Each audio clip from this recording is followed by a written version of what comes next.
ассалому алайкум дӯстон, хуш омадед ба шабакаи мо. дар навори имрӯза барои шумо тозатарин ва муҳимтарин хабарҳоро аз ҷаҳони ММА омода кардем. барои ҳамин наворро то охир тамошо кунед.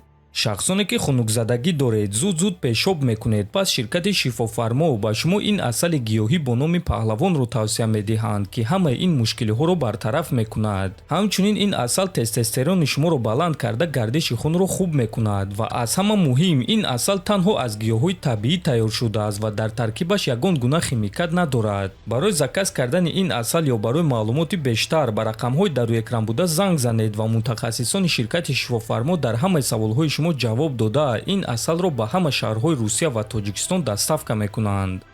мураббии Ҳамза Чимаев Алан Насименто гуфт, ки шогирдаш дар Кохи Сафед баромад карда метавонад, чунки ӯ шаҳрванди Русия нест. мо ҳозир танҳо интизорем, ки UFC чӣ қарор мебароранд. мо бисёр суханҳо шунидем, ки дар Кохи Сафед ба ҷангварон аз Русия муҳориба намедиҳанд, лекин дар ҳама ҳолат Ҳамза ҷангвари рус нест. одамон ин чизро фаромӯш мекунанд. ӯ доимо Шветсияро муаррифӣ мекард, а ҳозир бошад ӯ Аморати Муттаҳидаи Арабро муаррифӣ мекунад. ӯ шиносномаи Аморати Муттаҳидаи Арабро дорад ва дар ин кишвар хона дорад. ҳамаи чизи Ҳамза дар ин кишвар аст. аз ҳамин сабаб фикр мекунам, ки барои ӯ дар Кохи Сафед баромад кардан проблема намешавад. аммо ба ҳар ҳол ҳастанд корҳои политикие, ки қарор дар дасти мо нест, гуфтааст Насименто. ногуфта намонад, ки Ҳамза Чимаев дар охирон муҳорибаи худ Дрикус Дуплесиро шикаст дода чемпиони нави вазни миёнаи UFC шуд ва акнун ӯ бояд камарбанди худро бори аввал ҳимоя кунад, лекин то ҳол маълум нест, ки рақиби навбатии ӯ кӣ мешавад. чемпиони пешинаи вазни ним вазнин UFC Магомед Анкалаев нақшаҳои ояндаи худро гуфт. биёед суханҳои ӯро гӯш мекунем.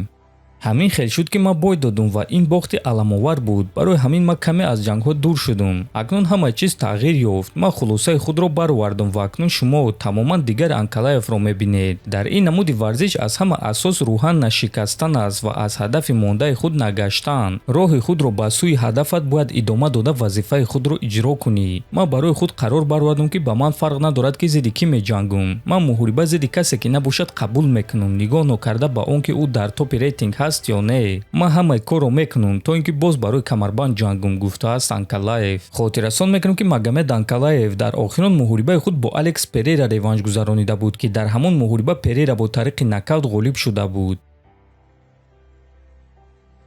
мураббии Ислам Махачев Хавьер Мендес оиди муҳорибаи шогирдаш зидди Иен Гери фикрҳои худро баён кард. биёед суханҳои ӯро гӯш мекунем.